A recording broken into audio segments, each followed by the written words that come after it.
Hello and welcome to another episode of Raise the Vibe with Liz. I'm your host, Liz Peterson. I'm super excited today, you guys. I am hosting Laurie Handlers. So for those of you who don't know Laurie, she's been a past teacher of mine. She's been on my 6-year plus recovery post divorce. In the very beginning, actually, I met her the first time, saw her the first time on an online tantra retreat during lockdown. And it was the beginning, I believe it was January of 2021. Loved her talk that I showed up for and immediately signed up for her upcoming ISTA workshop in Arizona the following, I believe it was April. Super excited to be talking to Laurie. So for those of you who don't know Laurie Handlers, she is author of 2 international bestsellers about sex and happiness, focuses on transformation through pleasure, empowering people to fall deeply in love with themselves and their partners. Laurie is an expert in the fields of sexuality, intimacy, and relationships, and has taught transformational workshops on topics ranging from releasing past emotional trauma, fearless communication, and sacred sexuality since 1978. Laurie and her husband, Michael Gibson, offer relationship coaching, workshops, and retreats on extraordinary love. Laurie, welcome to the show. Wow, thank you, Liz. That was a lot of mouthful. It was, wasn't it? I had to squeeze all Yeah. this in there. Yeah, loving the fact that you're here. I read your book not too long ago. So, Sex and Oh, good. Happiness, It Gets Better with Age. So, I read that before I flew down to Tulum to take part in your workshop there. Actually, 2 weeks, 2 workshops. That was super fun. But I want to jump right back in with who you are and what you do and all about your book, because I think it's so important, especially as we age. And I love that you did this second book. It gets better with age because I really feel like it does. Even though personally I've had some dips and hormonal issues that I want to jump into later as well. But Laurie, what brought you to this work and what brought you to, doing the second book about It Gets Better with Age? Hmm. Thanks for asking. Um, Kind of two different things. What brought me to the work is that I was always a precocious little girl, and I didn't, I thought there was much more going on with my body than anyone wanted to talk about. Um, yeah, I always knew there was more to underneath the surface of what's in here than all the things I was learning in school. And so I was very curious and precocious as a little girl, and my mother and my grandmother thought I was going to get in trouble. They decided to they, I joke about them forming an anti-slut organization to keep me from being a slut. Um, This is so funny. Um, so I wasn't a slut, but I mean, I was, you know what I mean? I didn't get labeled as that. I didn't get labeled as the loosest girl in high school or whatever. I was I had a lot of discernment, but I was super curious and super conscious. And when I started out actually having sex when I was in college, like I had sex, but I didn't go all the way. So I did lots of experimentation with the body, feeling things, kissing, doing things with boys, but not until I was in college did I have sexual intercourse. And I would say to whoever I was with, hey, let's talk about this. Let's go deep. Let's get locked away like in a cabin for a week or something and like really go deep with this. And the guys at that time, they just thought I was weird. They said, this chick is weird. She we just had sex and it was good and they thought it was good. And she's weird. I don't want to talk about it. so so that's how I came to this. I always knew there was more to sex than what I was being exposed to. And I knew there was more to sex than love. Like I'm in love with someone and so I'm having sex with them. But what is this thing, this force, this creation, this thing that can make a baby, but also can make people feel so vulnerable and so attached or not attached, or so many things, all the things we talk about today that could bring up traumas, that could transform a life through pleasure, or why can't we speak about it? All those questions were questions for me, even when I was a little girl, and they were trying to, prevent me from experimenting or exploring what that all meant. So yeah, that's what led me to it. And I found out about it, the actual word Tantra. I found out about that in 1986, but there was no internet, so I didn't really find it to go study it until 1996. I waited a whole 10 years Wow. to find a teacher. So in 1996, my Tantra journey started. And then once I was on it, I was like, the first day I went to a class, I went, oh, this is my life. Like I knew, but it's kind of like people fall in love like that. They meet someone and they go, oh, there's my person. This is like Tantra was, this is me person.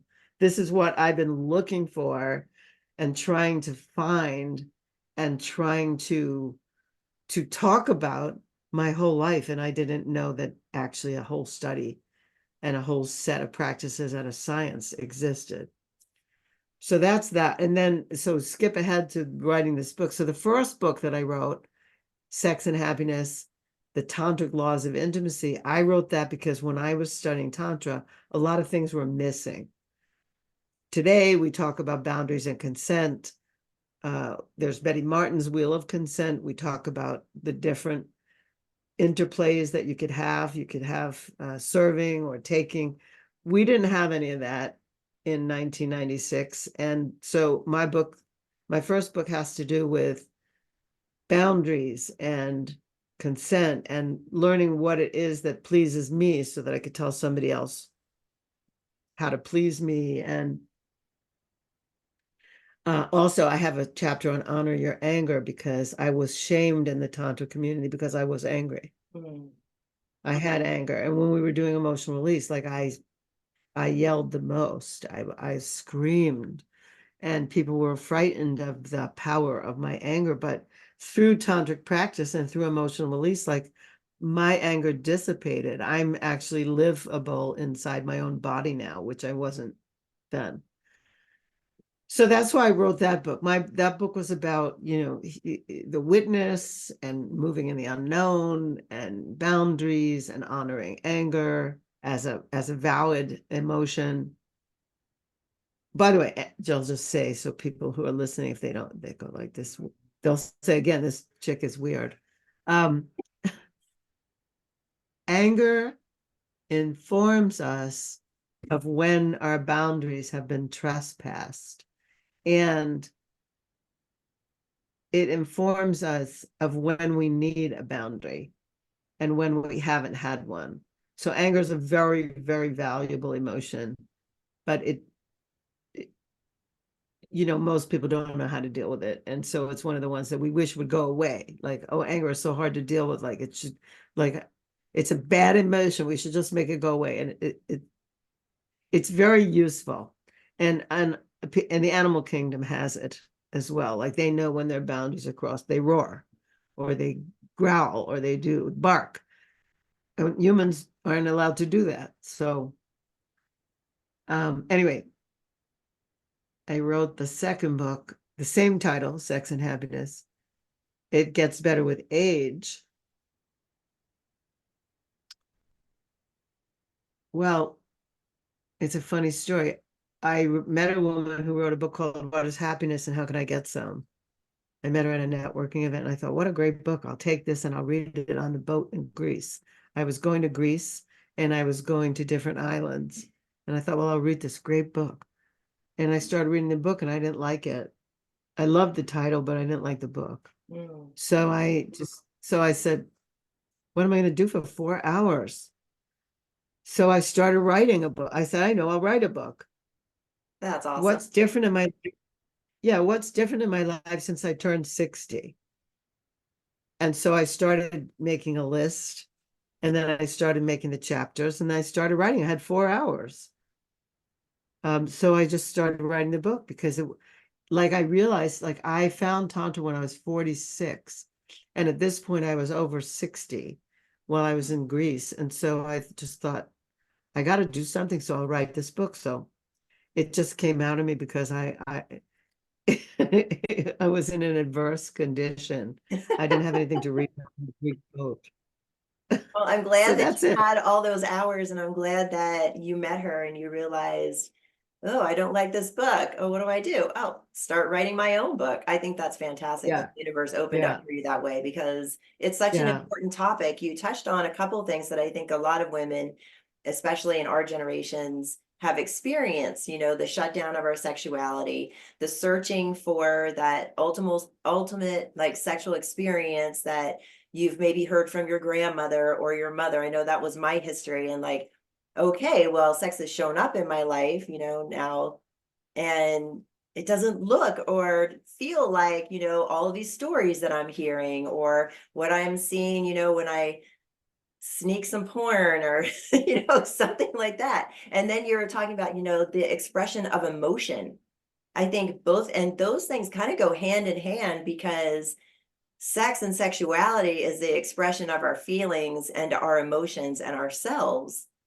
So I like the weave there, with your explanation of your beginning and then, needing to release your anger and discover that and open up to that. And I absolutely love, your quote and, what anger is, a crossing of our boundaries, because in our society up until now, you know, our boundaries have been crossed, especially women, without question. Right. And we've often crossed our own. Like society has crossed ours and we've crossed them. I mean, we're people pleasers or people caretakers or whatever. So our needs very often, at least in my parents' generation, came last. But Yeah. I didn't hear about any great lovemaking experiences from my grandparents, nor did I hear any from my mother. My sister and I think we were the Immaculate Conception number 2 and 3. Oh, that's funny. I mean, wow. My parents were very much in love, but my mother was such a prude. Like I just don't know, my father, I think my father was kind of a sex maniac. He had so much frenetic energy. And my mother, I don't know. She was just scared. She definitely had fear. Mm, So she didn't communicate that stuff. wow. I didn't, she was already not alive. She was dead by the time I started studying Tantra when I started teaching Tantra. I don't think I could have done it if she was still alive. My father totally approved of my career in the field of sexuality and sacredness. And he became my student. Oh, wow. So yeah, it was very interesting. He said to me, what am I going to do? I'm starting to date again. What do I do? And I said to him, you should buy condoms. And he said to me, what? And I said, look, there are diseases around now that were not around when you were in your 20s. You could catch something. Or I gave him the same stupid sex ed that they give us. I said you could catch a disease, or you're dating women my age, they could get pregnant. Do you want more children? And he was like, oh no. So I said, so you buy condoms. And then but then he got more interested, like, well, what else can you teach me? So I said, come to class. I think So he that's came to class. fantastic. Yeah, he So you came to were class. looking at like how sex and sexuality evolve over age from the very beginning, you know, and I love, that you're speaking about it and that we have you and other teachers like Dr. Ruth, may she rest in peace. What a Yeah. huge loss that was for the sex and sexuality communities around the world, around the planet. She gave a huge contribution. And, teachers like you do as well. And your dad was actually a great segue into, this big question, like as we evolve and age, like how does sex and our sexuality, you know, manifest as we get older or evolve as we get older and begin to age? What does that look like for us as we enter the later stages of our lives? Well, the culture would have it that when we turn 50, we dry up. That's it. It's over. And that's ridiculous. Like, we're sexual beings our whole life. We're sexual beings when we're still in the womb. Like fetuses of humans actually touch themselves. There are sonograms of human fetuses touching themselves. So we start to touch ourselves and find pleasure in, whether you call it down regulation. These days everything's trauma informed. So whether you call it down regulation, like, oh, I touch myself and I calm down my nervous system, or I touch myself and I amp up my nervous system. Who cares? Like, touch feels good. And so we start there before we're even born, and then we continue there. People need touch. They need oxytocin, they need dopamine, serotonin. There's a fourth thing: oxytocin, serotonin, dopamine, something else. Anyway, we need all of those in our bodies all the time. They regulate cortisol. Cortisol is what makes us feel a little crazy, makes us feel depressed, it makes us feel angry. And we need those things. So to think that when people are living so long, they expect human life to go to 120 now. So if we're living so much longer, that's like 3 times longer than most people lived at the time that the United States became a nation. So we need pleasure. We need the comfort of our own touch, our own bodies, and then we need to feel oxytocin and arousal and turn on from someone else or others. And yeah, it doesn't stop. So why should we buy into whatever the advertisement said about the Pepsi generation? Like, there was only the Pepsi generation, nothing after that. Well, the baby boomers are all in their 60s and 70s now, and that's the largest segment of population. Yeah. So there had to be something more, and I wanted more. So that's why I wrote about it. I think we're all starting to demand more too, and we're, sort of, addressing ageism and other things, that really inhibit, like having a life or shedding value on life past 50. Because I think in Western culture, we've really shut that down, and we don't even have that in our culture. So address this, I think, is really important because, as you say in your book, that like that sex leads to happiness. I can remember that first Tantra week with you, ISTA level 1, and we had just finished the chakra meditation, the other lead led beside you. And I went, lunch was after. I believe it was a meal of lunch or something like that was after. But my Kundalini had been activated, which is our life force, our sexual energy. And it was the best tasting lunch. And I had thought, like, oh, food after sex is great, right? But that Better, Kundalini yes. activation, totally better. Food, I'm like, oh my God, this is the best food I've ever eaten in my life. That's so good. It's fantastic. Yeah. I never understood why people thought that a good date was going out to dinner and drinks and then having sex. Like, I never understood that. To me, a good date is have great sex and then have a great meal. Like, it's totally backwards. If you have to take me out to dinner to get me in the mood because you've spent money or whatever, and we have to go to 3 dinners before we would ever have. I never understood that. Like, to me, I don't want to have sex when I feel like bloated, my stomach is full. No, that's my sexual appetite. It happens on an empty stomach. Then I'm hungry.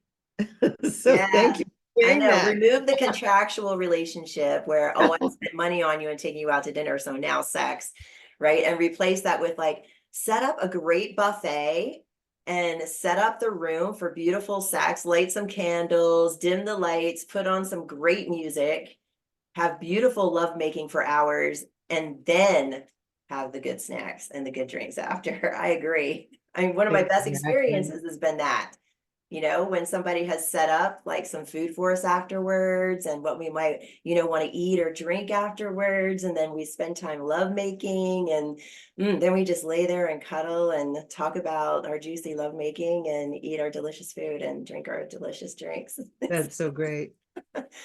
Michael and I have a dinner. Maybe we just call it sexy dinner, where we only invite couples and they have to have passionate, wild sex before they come to dinner. And then at the dinner, they have to be inappropriate and talk about the sex that they had. And it's great because then people get ideas from other people. That's awesome. You do. How did that go? What was that like? So yeah. So let's talk about that. So we're older, Yeah. we're diving deeper into our sex and sexuality. And you talk about in your book intentional sex. Mm-hmm. So let's talk about intentional sex and what that looks like and how we can bring that into our lives. Okay. Intentional sex means intending to have sex. So I intend to have sex. That could mean if I'm single or even if I'm partnered, that could mean I have intentional self-pleasure sex. Like these work. That could mean this. Or it could mean that I set dates with my partner to intend to have sex on those times, not to go to dinner, not to go to the movies, not to watch TV, not to talk, but to actually have sex. Now, we might talk before, during, and after, but the intention of it is that we're going to connect. We're going to be sexual with each other. And that's very important to me. If I'm doing business with you, then I have intentional business meetings. People don't even think twice about that. I intend to do business, and if I'm doing business with you, I make a meeting with you or 10. And the same thing happens with my partner.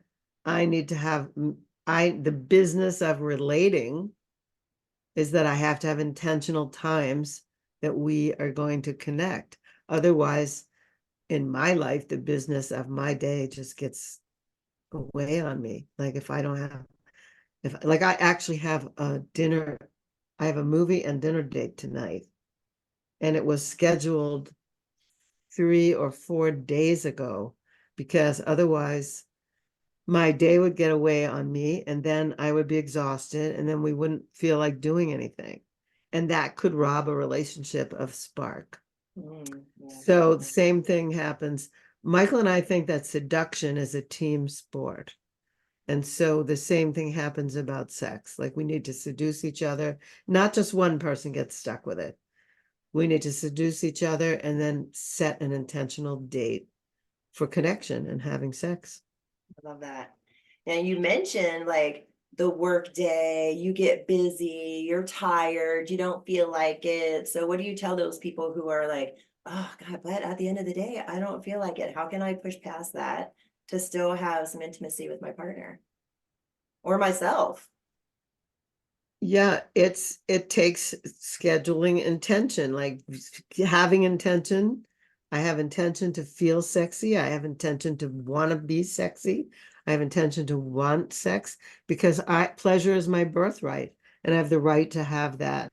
So my work life needs to be equal as my intimate life, my sex life. Yeah. Yeah. What about, women who are like, okay, I'm older now, my hormones are fluctuating. Sometimes, I could jump on my partner. And other times, I don't even feel like it. My body's not cooperating. I've heard women say, I could make love for hours and never reach orgasm because my body just doesn't function the way that it used to. What do you say to women who are starting to go into menopause and their bodies are changing? Yeah, I say, first of all, don't quit. Second of all, be super communicative. Third of all, if you're eligible for hormone replacement therapy, seek it out. I want to say that a lot of regular doctors, allopathic doctors, I have nothing against them, but they don't always know how a woman's body functions and what kind of hormones that she really needs. So they might give a woman a blood test and then say, well, you're normal. You're in the normal range for your age. I personally don't want to be normal for my age. They said I the want to same thing to be, me. I I'm want to like, be, okay, whose age? yeah, I want to be feeling like I have vitality. I want to feel clear-headed. I want to feel sensual and sexual. I want to feel that pleasure reaches my body. So that means that my hormones need to be regulated to a stronger dose than what's typical for my age. And so I'm not a doctor. I'm making a disclaimer. But I want to say, and I say this in my book, I take a lot of different supplements and I take hormones. And I want the hormones to regulate me to the feelings that I want to have. And that may mean something different for my age. And so that's something that, so I go to a naturopath and a functional medicine doctor. Those are different from traditional allopathic doctors, Mhm. and they're the people that prescribe these things to me. Often I do a lot of my own research and I tell them what I want. Like I say, I want to take this, I want to try this, I want to try this, I want to take this, I want to feel really good. Now I'm in my 70s. I think I look and feel better than most people in their 70s because I've gone to my high school reunion. So like I know what everyone looks like and how they're feeling and whether they're walking straight or not. Um,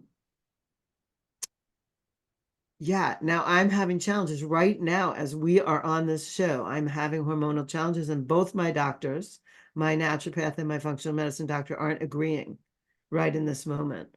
My functional medicine wants me to stop taking testosterone. He thinks my levels are really high.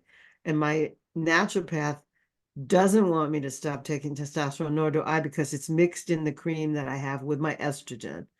And if I go out of, I just remember this, when I worked in corporate, a friend of mine had a coffee cup, and it said, I'm out of hormones and I have a gun. And I just remember seeing that and being hysterical, like going like, oh my God, like, you could be a monster. Yes, hormones can affect our mood to the point where we might want to kill. And so I don't want to feel like that. I want to feel great. I want my sleep to be great. I want my appetite to be great. I want my vitality to be great. I want my muscles to be strong. I want my bones to be strong. And therefore, I've had to take this into my own hands and say to my doctors, this is what I want. And then they've responded, And I think that we really wonderfully. need Right. to do that. Yeah, especially as women. I just started hormone replacement therapy. I had to request it because, I got the normal, oh, your hormone levels are great, for your age group, blah, blah, blah, blah, blah, and that was one of the fun, like, you know, for my age group, I'm like, what does that even mean? That, okay, I'm Yeah. in this age group, so these are the hormones that I have to, just settle for. Right now I have to settle for the night sweats and the hot flashes and stuff like that. So I actually like had to talk to her and take a couple tests, to prove that I wasn't at risk and, all of this. And then, she puts me on the patch at first, and I had an allergic reaction, panic, like near panic attacks, anxiety. I'm so glad my sister is a nurse, called her right away. She's like, take the patch off and call the doctor. And yeah, and that was an experience. I talked to a woman not too long ago who actually also tried it and had the same experience as me. And she also had a horrible anxiety, almost panic attack experience. And then, I'm talking to her again this last visit. We go in for like a 5-minute checkup to see how everything's going, right? Which we could have done online, but that's beside the point. And, like, what about testosterone? And testosterone is in charge of our libido, right? So how come like testosterone is prescribed for men because it's a male hormone, but women, we have to like go jump through hoops and they don't even prescribe it for women. And we have to go to a compounding pharmacy to get it. Like it doesn't even make sense, for a woman to have to struggle this hard to manage her hormones in menopause. And it definitely affects her sex and sexuality. It's Definitely. a nightmare. Definitely. Definitely. So yes, to all of that. Now, there's different ways. There's patches, there's pellets, there's creams, there's injections, there's all kinds of things. The key here is they need to check thoroughly to make sure there's not cancer in your family. If there is cancer in your family, you can still take bioidentical hormones, but you have to get your blood checked more frequently. You have to be more on top of it. Who wouldn't want to be on top of their health anyway? So, there wasn't breast cancer or uterine cancer or ovarian cancer in my family. However, there was other cancers in my family. So I check on these things instead of once or twice a year getting my blood tests. I get my blood tests 3 times a year just to make sure there are no markers for any cancers. So people can do it. Bioidenticals are really much better than the kind they had before. Mhm. I Yeah. remember the kind they had before. And I think it's really important. It's just as important as for our sex drive as it is for our brain. Like we need these chemicals in our brain as well, like for our brain to function and stay clear and not lose cognitive abilities. So it's really important. And sex is connected to all of this. Yeah, and So brain. yeah, I'm having trouble right now. I'm having trouble with my desire. And I know it's going to come back as soon as we get these things, balanced again. But it's part of it. I hated the night sweats though. I would trade anything for the sweats. So I would never want to go back to that. Yeah, those are awful. Yeah, I'm glad those have Yeah. subsided for sure. Yeah, and I like I that did I, being a part of it, you're I proactive did with your life. Yeah, I had to be. I have to tell you though, I did read a book at the very end of menopause. It was a little too late. I don't remember what the book was.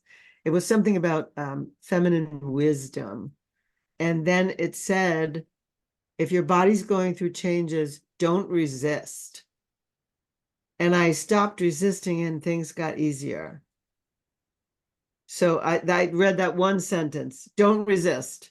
And then I stopped resisting and all of the conditions got easier. So that was in the feminine wisdom. Nice. Was Yeah. that Susan S. Weed? Because I think I read that part in the book. She did herbal for the childbearing year, and she has a second one for menopause. And in her menopause book, she actually covers like from the 20s all the way through. And she also says, be patient with yourself and stop resisting. And so it's I'm good that writing that that, information's out I'm there. writing her name down. I was on a podcast. I was on her podcast and I couldn't remember her name, so thank you. Yeah, I love her. Yeah, I've been following her for years. She Um, really helped me during my birthing years too. But back to, sex and sexuality and, and our age. So you do biohacking, you talk about it in your book, you mentioned it earlier. What are some other things that we can do to be proactive about our health? Because I think it's important. It's not just like they talk a lot about, oh, change your diet, eat healthy, you'll live longer, get enough sleep and exercise, but there's more to it than that. well, let's take those two, the last two that you mentioned. Sleep and exercise are super important for everybody. Sleep is underrated. A lot of times couples break up because of sleeping habits. One sleeps and the other one doesn't. And the one who doesn't is always in a bad mood.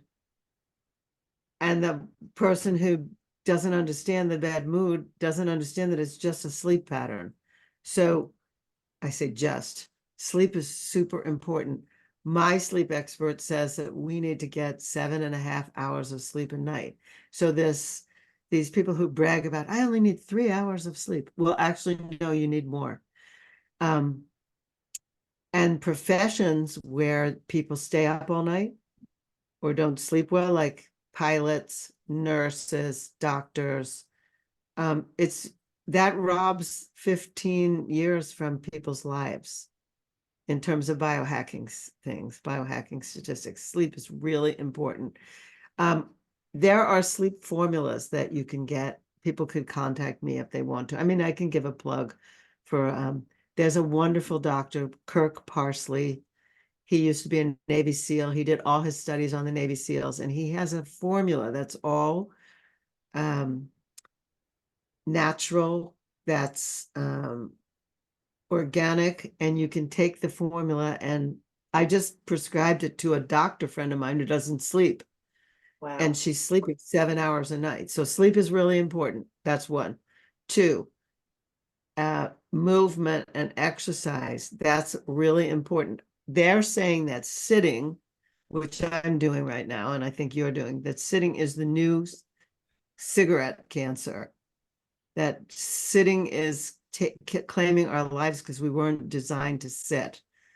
So exercise, I consider movement is life. And so I move every single day. Even when I'm on the road, I travel with elastics that I can stretch and a blow up ball that I can do exercises with. Movement is life. It's really, really important. So sleep and exercise, they help us through all of these periods of time. And then diet is a different thing. Like there's so many diets out there, but there's, I feel like people should follow their bliss with that. Like they need to figure out what works for them, consult a doctor or whatever, and then figure out what kind of a diet they want to eat. I've always been eating healthy, like little sugars, not too much, not too much carbs, greens and protein. But, I found at this point in my life, I'm having sugar cravings. Like when I'm on the road, I eat a lot of M&Ms. I don't even like the healthy chocolate, the kind that has 70% cacao or whatever. Like I like the bad stuff. So we need to watch it. We really need to watch it. And but I can't recommend one. There's just too much. Just like I can't recommend a kind of exercise. I just feel like I don't care if you just walk. Walking is important. I like to dance. So those are so good. those are super. But here's some things from my book that you wouldn't think. I feel like I'm saying things that people may or may not already know. I think a lot of people already know. I like to say in my book, break things up, like break your routines. If you when people are young, they try new things, lots of new things. They have adventures. As people get old, they feel like they can control their world by having things start to be the same. So they get into routines that are the same, the same, the same, the same. And that ages us. Believe it or not, adventure keeps us young. So I tell people to break up their routines and do things differently. So that's even as crazy as if you brush your teeth with your right hand, brush your teeth with your left hand. But more, take a hike if you don't hike, ride a bike if you don't ride a bike. Recently, I started going bowling again. I haven't bowled since I was like I don't know, the early parts of my career. That was my original emotional release. Like if I was angry, I used to go to a bowling alley and knock down pins. Nice. And then I haven't really bowled since, I don't know, the 70s. And recently I started bowling again and I really like it. So do new things, learn a new dance, take dance lessons, go to tango, take salsa, learn an instrument. I take Spanish lessons every night. I didn't take Spanish in school. I took French. So now I study Spanish every single night before I go to sleep. Nice. Break up your routines. I love that. You also talk about in your book, shaking things up as far as sex and sexuality go. Yeah, talk about it. Try new things. Being a submissive. Try being a dom. Um, Try adding a little pain into your pleasure. You know that already. You've been there, done that with me. Like try some crazy stuff. There's nothing more crazy in our psyche than what we fantasize about. There's nothing, and crazily enough, that's eros. Like that brings more erotic energy to us when we allow ourselves to have our unthinkable thoughts. So that's a way to shake things up, like to have a fantasy and play it out, or to at least have a fantasy and tell our partners, hey, I have this fantasy, instead of keeping it all to myself, judging myself and shaming myself for having it, actually play it out. Yeah, that's definitely a way to shake things up. No question. Definitely, no question there. And that was a fabulous week-long retreat, by the way, the Tantra meets BDSM. Totally Thank a great you. week. Yeah. And what was I going to say? Oh, I got sidetracked in my flashback of my week. Just lost my train of thought. Such a good week. Yeah. Yeah, it was a Yeah. hot Shake week. it up. It was a hot week. Yes. Follow. Tantra BDSM is a hot week. It's a hot week. It is. And it definitely shakes things up. And it like allows you, there's this allowing that happens to, experiment and try the things that you've always wanted to try. And I think it's important, like what you said too, Laurie, like share what your fantasies are, talk about your fantasies. I think that, if we talk to our partners, we'll realize, we have possibly similar things going on, possibly not, possibly, like they have something that they want to try and we could try it out, just experimenting with each other is fun. And having a Totally, voice, it gives us a voice in our relationship. totally, totally. And the things that I've seen now that people play out are so wild. I don't know that I would do all of the ones that I've seen, but I just have to say that it's what you said, allowing, I call it the permission field, like to give ourselves permission to be human, to be who we are, to have the thoughts that we have, it's also, I mean, there's also a therapeutic nature to some of this, which is if I allow myself to relive something that happened to me that was traumatic, but I have control over it, I can actually release the trauma. And I've seen that over and over again. So there's so much healing in a permission field that allows us to be human. Well said. And I love that permission field. And during Mm. the week, some of the exercises that were led took us into really deep healing moments. It was really powerful.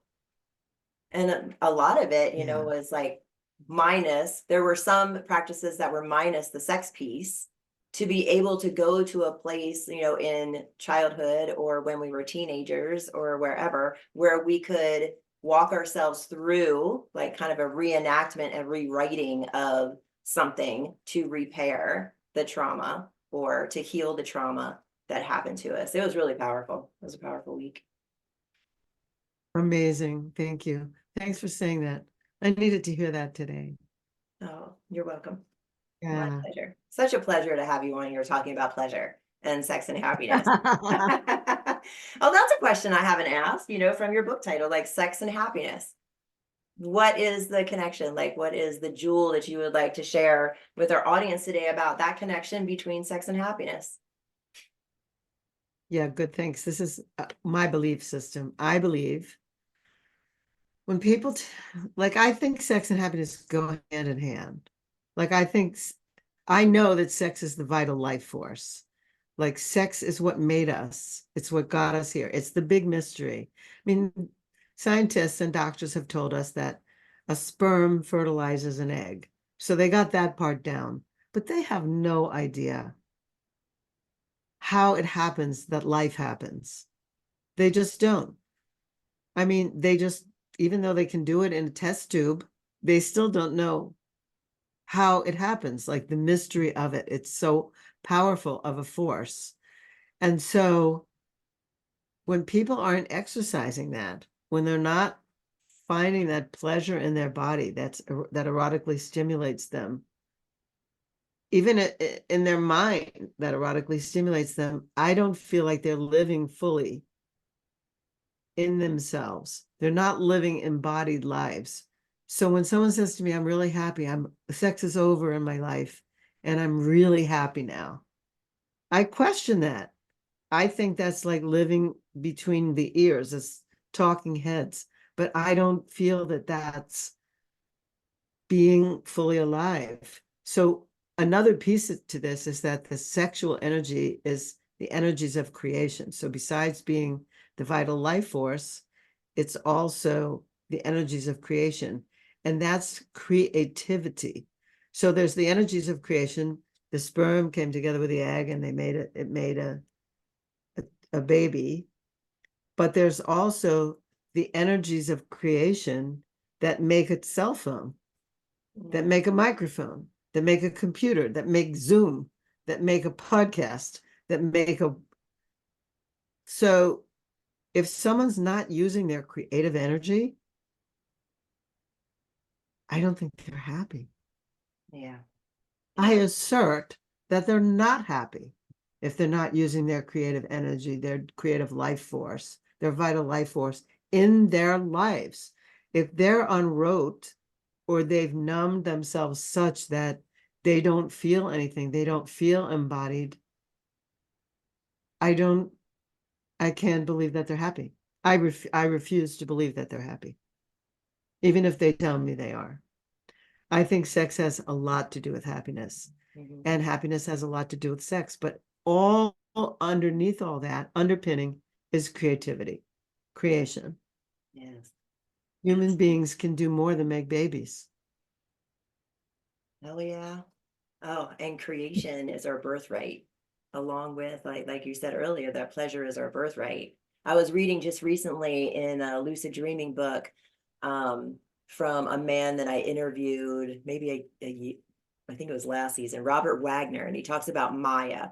And we can use sex and sexuality to reach higher states of consciousness. And he said the root of Ma in Maya is creation, is to create.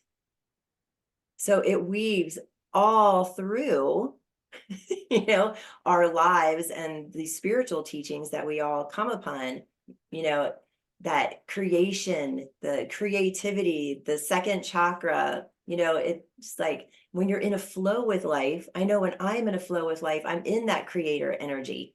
Like it's just one thing after another so easily. This flow, like a river without any blocks. It's just so lovely, to dip into that energy. And you can get to that through sex. You even Absolutely. talk about, which one of my favorite topics, sex magic, in your book. And that is being a creator and using our sex, using our arrows, our life force to create in life. Do you want to, share how you feel about sex magic and what that means for you? Sure. I feel that um, there should be no wasted orgasms. Yes. So, so even if you're not making a baby, you could use your orgasm to fuel some other intention that you have. So if you have an intention to write a book, you have an intention to create a course, you have an intention to create a new computer, you have an intention to create some scientific discovery, whatever it is, you use your orgasm to fuel it. So at the moment of orgasm, you actually say out loud what the thing is that you're creating. I'm not going to go into the whole practice of sex magic, but I will just say that don't cast a spell on somebody. Mhm. It's about you. Like what am I, what do I want? What am I creating? It's funny that I'll give an example. A few years ago, Michael and I were talking about wanting to work with couples. This predates our working with couples. Mhm. So we did sex magic. We magicked, let's do a course somewhere in an exotic place with couples, in a high-end experience to bring them um, better communication, education on touch, really bring couples into a high state of communication. That's which now has birthed into Extraordinary Lovers, the course that we teach.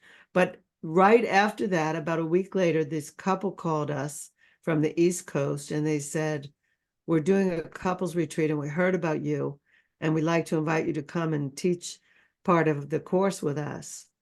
And then we were on a podcast with them and they said, so tell us about sex magic. And we said, we sex magicked you. I Like love that. we created that when we were making love. And then a few days later you called. It just clicks just that fast. It really doesn't take that much time if you fuel your intentions with your orgasm. It goes faster because you're using your whole energies of creation. And we were doing it together. So that's an idea for some people. So we didn't cast a spell on that couple. We didn't even know them. We just said we were making a spell that this would come to us, the law of attraction. Oh, I laugh, I joke. I say that The Secret, the movie The Secret, and the book The Secret left out the actual secret,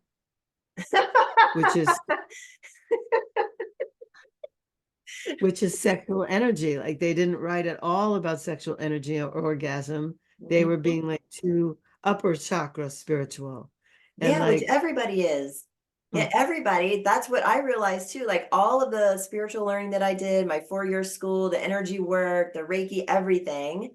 Like we dipped into it a little bit and talked about Kundalini and everything, but nobody ever talked about the sexual piece or, that a little drip about, oh, like when Kundalini's coming on, it can feel like Eros, and but not they're like all it's afraid like of it. they leave it out because our society is basically, I feel like, programmed to leave sex and sexuality out of the conversation. It's so Yeah, frustrating, and that's part of it. That's what I realized too, and I say that in my book, Sex Magic. If any shameless plug, if anybody wants to learn more about sex magic, my book's on Amazon. But good. it says that it's like society, it is left out of society. It's not in the conversation. And sex, our eros, sexuality is our life force, like you said. And when we want to create our life, we can back our creations with our sexual energy. It's Yeah, back our intentions with that sexual energy. Life is intention, I swear. Yeah, I it could teach a is. whole class It on is. intention. Yeah, so that's so good. Thanks for asking about that. Yeah, create Yes. other things. Human beings have more to create than babies. Mhm. Yeah, and So create a better sex life for ourselves. exactly. So good. Yes. So good. Yeah. Yay. Awesome. And go out, everybody, and buy Laurie's book. It's Sex and Happiness. It gets better with age. And her first book is also titled Sex and Happiness. Laurie, would you like to leave our audience with a jewel of wisdom today before we go? Yeah. Well, I also would like to tell them how to get in touch with me and Perfect. I'll leave a jewel of wisdom. People can find me at lauriehandlers.com, or you can find me on Facebook or Instagram or LinkedIn, Laurie Handlers. I have an S at the end of my name. And I have something called, I have a gift to give people, which is a book You. on boundaries. It's a workbook on boundaries that they can get at lauriehandlers.com. They just go there and it pops up. It says free gift, workbook on boundaries. If you need work on your boundaries, which most people do, then go get the book. And then there's an option to join my inner circle for free for the first month or so, where I talk more, I have lives, and I also have lots of 25 years of material that I've created. I have another book that I never published, and I'm now thinking about putting it on there. So I would love to hear from you, see you, take a course with me, what have you, especially if you're in a couple and you're suffering. Words of wisdom. Well, I'll say this. Pleasure is your birthright. If we weren't meant to feel, we would have been born in wood, metal, or glass. Mm. But we weren't. We were born in skin. And so skin is the largest sensory organ, and skin lets me know that we were meant to feel pleasure. So go out and feel pleasure. Feel pleasure. Awesome. Laurie, thank you so much. It was such a pleasure to have you on the show. Thanks for joining me. Thank you, Liz. What a great opportunity. I appreciate you so much. Thank you. And I appreciate Thank you. Thanks, Laurie. It was such a pleasure. All right. And everybody, thank you for joining me again. I'm Liz Peterson, and this is Raise the Vibe with Liz. Remember to go on lauriehandlers.com and get that free book about boundaries and check out all the wonderful things she's doing. She's always busy and up to something. And you can find me everywhere at Raise the Vibe with Liz and raisethevibewithliz.com. Thanks, everybody. And remember to get out there and raise the vibe. Have a great day. Bye now.